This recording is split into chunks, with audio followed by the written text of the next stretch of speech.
My bold prediction for 2026, the same as my bold prediction for 2025. But listen, man, once you've got the bat, you may as well start swinging for fences. Could be different if the Roman Reigns Cody Rhodes match 3 is true. I think Cody Rhodes will be heel before we get into 2027. So I'm pushing it all the way to December 31st, 2006 at 23:59 and 59 seconds. Apparently I can't read a clock anymore.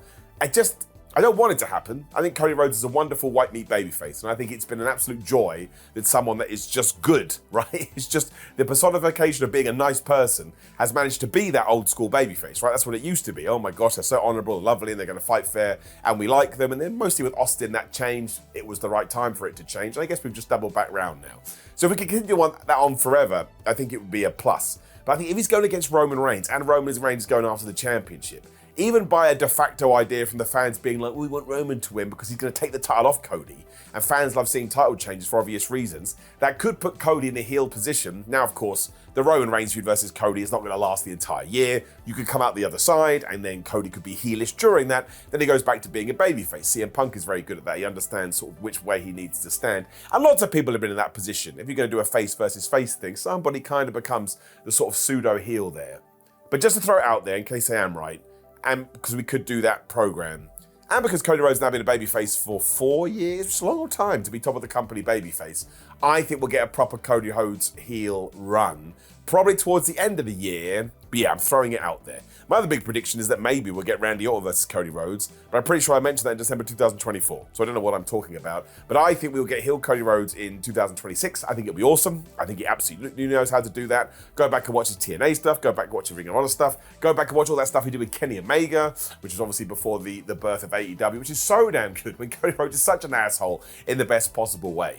I think some people are too quick to say, well, he could never be able to play that role. He's done it. He's done it before, and he's proved it. Plus, he's done it in WWE before.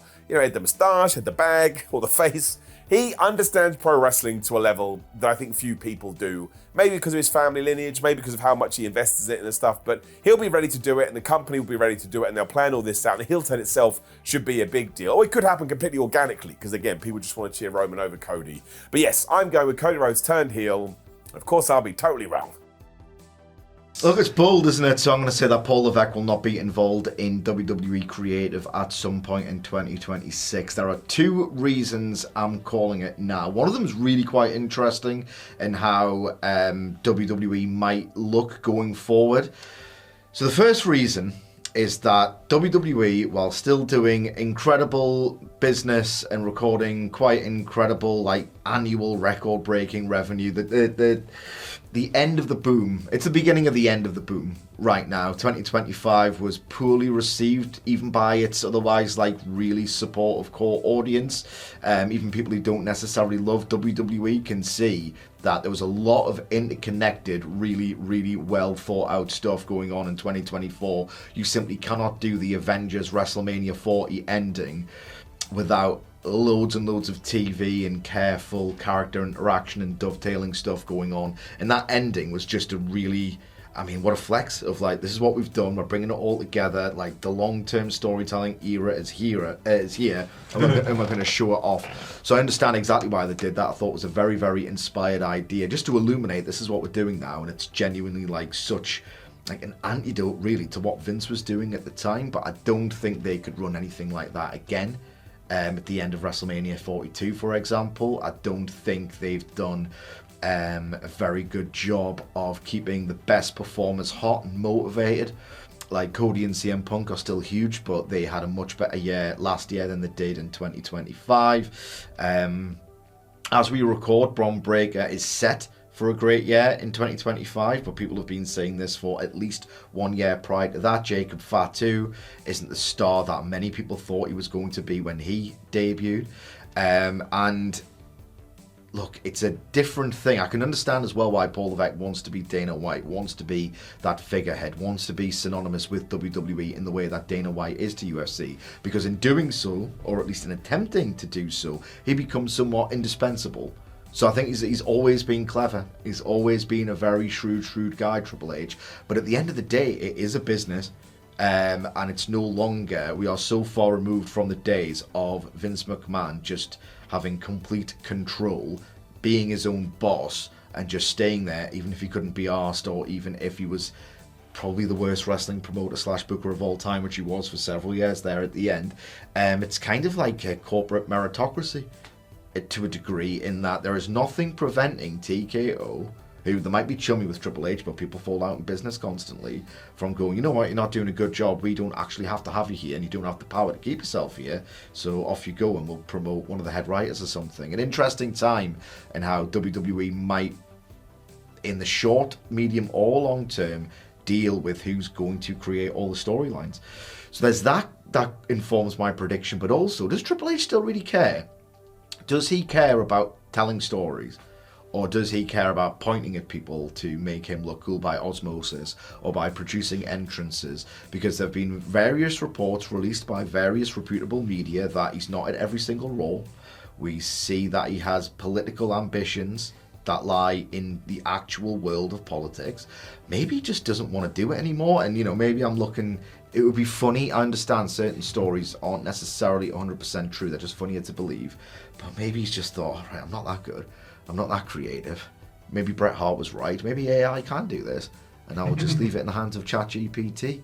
I don't know, I just think that people get different ambitions, and when you've done something and achieved something, you always want a little bit more. He has been on a quarter of a century long quest to do what he's doing right now, and if you're that kind of mind, you've got that kind of mentality, maybe he's thinking, I can do bigger than this, I'm Triple H, I can do real world politics. I know, it just doesn't really feel like he's as locked in as he once was, and he's not as good as he once was in terms of a booker, or effective as he once was. So for those two reasons, maybe a combination of the two. I just don't think he's going to be around forever, and why not this year? Please, this year. I'm really bored of his creative. It's shocking. Okay, yeah, my bold prediction for wrestling in 2026, it has to do with a retirement. Yep, another one. I know. It feels like everyone's on the verge of retiring right now. Cena, as of recording, is set to retire, like this weekend, as of recording. AJ Styles looks like he's on his way out. Rey Mysterio looks like he's not going to be here too much longer, wrestling in between the ropes. And there'll probably be a few more. Maybe Chris Jericho, if he ever comes back to WWE. There's a lot of talents there, and in my mind, I've got a weird feeling that we're going to see something of a retirement, when it comes to CM Punk, because I don't see CM Punk staying a full-time player like after 2026. I just don't see it. I think a lot of the thought process behind going back to WWE now, after he finally made his big return to wrestling, was to tick things off the bucket list and just do things that he still wanted to do in a different regime. It just felt like the time was right for that, for the Punker. And he's done a lot of ticking off when it comes to that bucket list. Just in general, when you look at wrestling, like he's returned to wrestling, that's the big one. He's been creatively fulfilled in a different, exciting, like start-up challenger brand. Like he's done that, and he's spread his wings creatively. I don't know if Set Fire to another company was on the bucket list, but he's also done that. And then he finally made his big return to WWE. That's another one. That's a whoa, what the hell kind of moment. He's won the world title, he's wrestled with his wife, he's main evented WrestleMania, he's been in a War Games match, been in a big blood feud that's culminated in Hell in a Cell. He's done so much. He really has, and I probably missed a ton of things there. What is there left for him to do currently, just as a big time WWE wrestling superstar? There's not a lot. He's put over, and he's currently putting over like new stars, and like he's like giving them the rub, so to speak. Like he's doing all that, and he'll probably keep doing that for like the next year or so, if like rumors to be believed that he could be wrestling Bron Breakker. Like he's going to be doing that.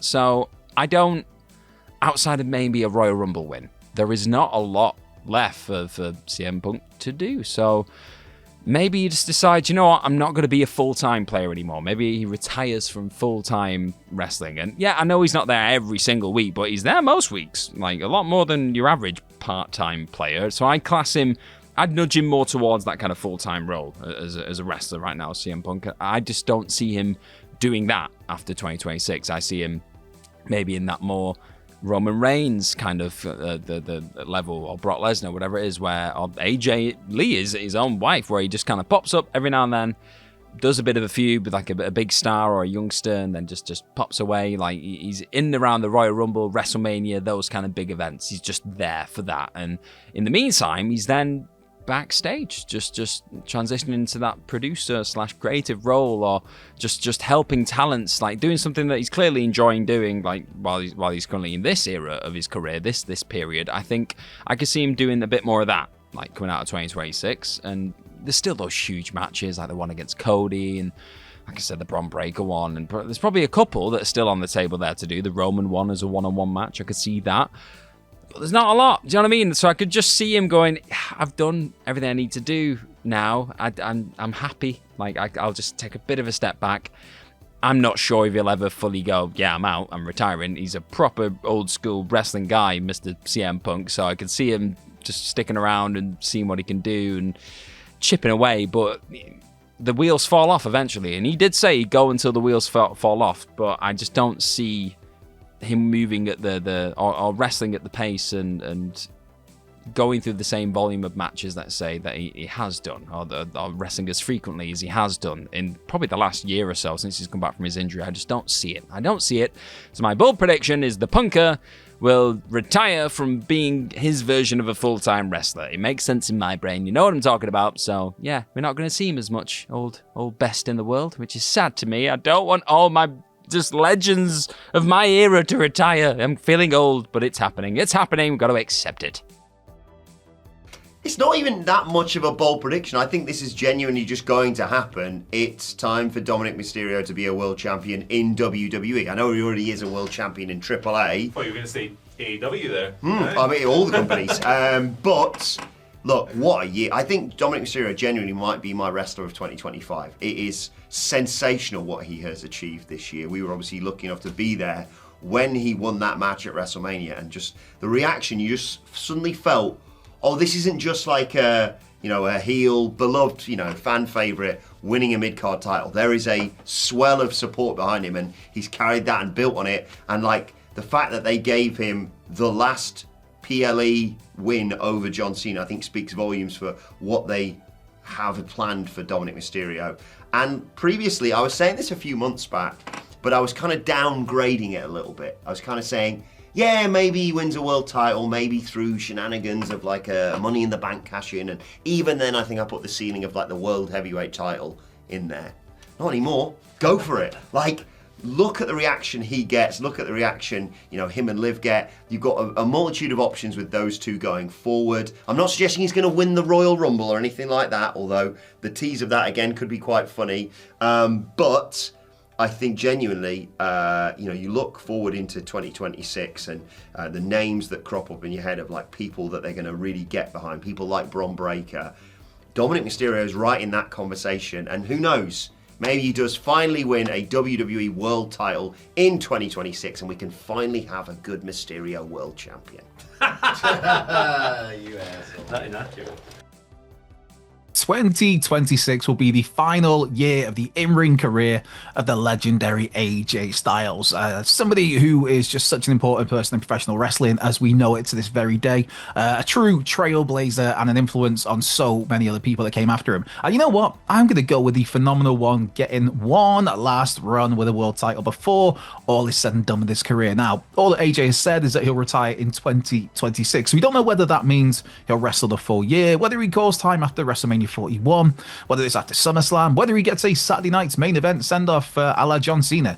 Now, if AJ calls it a day at WrestleMania 41, then yeah, he's not going to get another world title, but I guess that's the bold part of this prediction. Now, as of this recording, AJ Styles is part of a really, really fun tag team with Dragon Lee, and that's a really great role for him.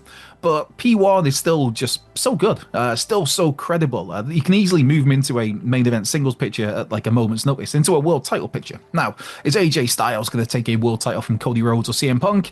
I can't see that, but I mean, I would love to see one more go around for Punk and Styles, so don't get me wrong. But if we get to a point where, say, I don't know, a Gunther finds themselves with a world title later in the year, or Drew McIntyre gets a world title again in the second half of the year. It's so easy to build AJ up for one more big run, one more crack at that big one. And for me, I say you give him one last run with a world title, but maybe that's just, the long time AJ Styles mark in me.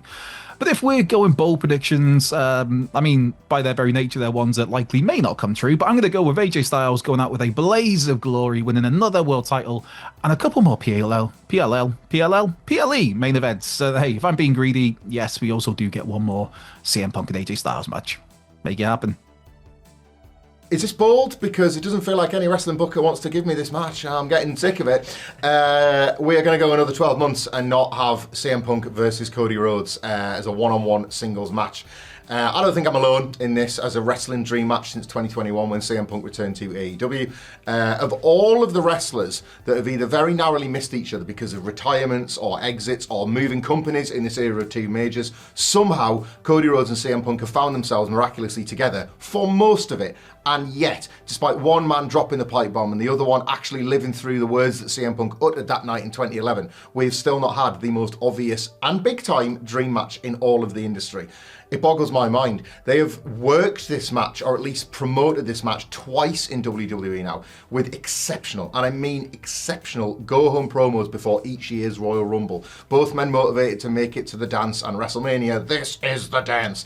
Both of them wanting to win the WWE title, all those goals and achievements that just so happen to be roads in which they have to cross one another. So that's when they've kind of come head-to-head with each other, and they've kind of referenced their old stories. They've even dished out some of the big lines we've been excited about. Punk saying he's more American Dream than Cody, Cody saying he's more Punk than Punk himself, all that sort of stuff. The very obvious storytelling stuff that you can do that uses their AEW history, that uses their time out of WWE and what it takes for them to come all the way back.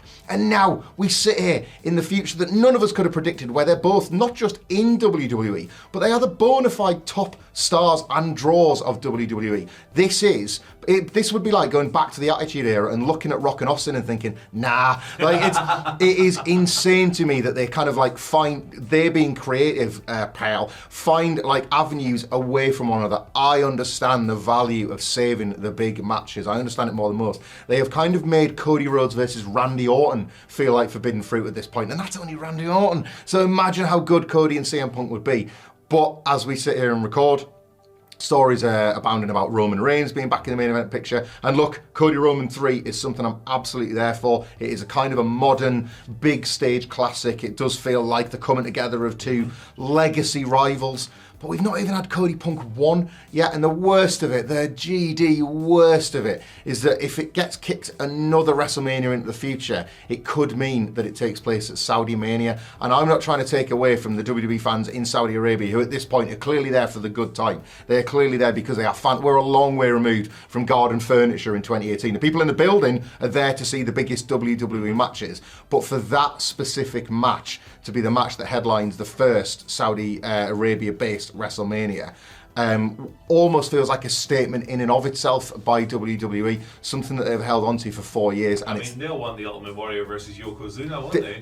Give them, honestly, give them Warrior Yokozuna. Like, build it on Sora and put it on the big screen before the match that you actually book. But yeah, look, Undertaker Steve Austin is right there for you. That's Saudi WrestleMania. It's just, it feels increasingly like we're going to go another full calendar year where, for whatever reason, the stars simply do not align. I have faith we're going to get it, in spite of age, in spite of injuries, and in spite of the universe conspiring to not give us it. I do feel like it's coming, but increasingly, I feel like 2026 might be another barren one for these two. So this one comes out of more hope than anything else. I'm not too sure how realistic this one is. But when you're feeling a little bit fried, when you're feeling a little bit burned out, maybe a little bit overstimulated by what you're watching, what you're consuming in pro wrestling, the American options, as you articulated on another video, dominate conversation these days. AEW and WWE.